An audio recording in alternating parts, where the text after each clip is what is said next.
প্রত্যেক নবীকে মৃত্যুর পূর্বে মালাকুল মউত জানায়, অনুমতি চায়। অনুমতি না নিয়ে কোনো নবীর জান কবজ করা হয় নাই।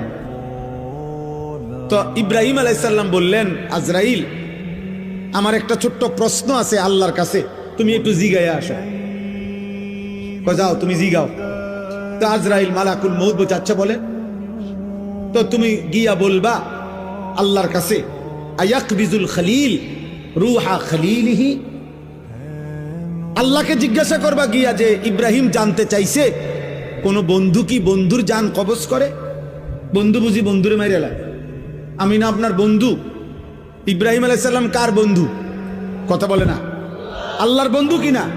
তো ইব্রাহিম আলাইহিস সালাম বলতেছে, যাও গিয়া জিগাও কি বন্ধু এটা? বন্ধু বন্ধুরে মারতে কয়? বন্ধু বুঝি বন্ধুর জান কবজ করে? সুবহানাল্লাহ। আল্লাহ তাআলা তখন বললেন,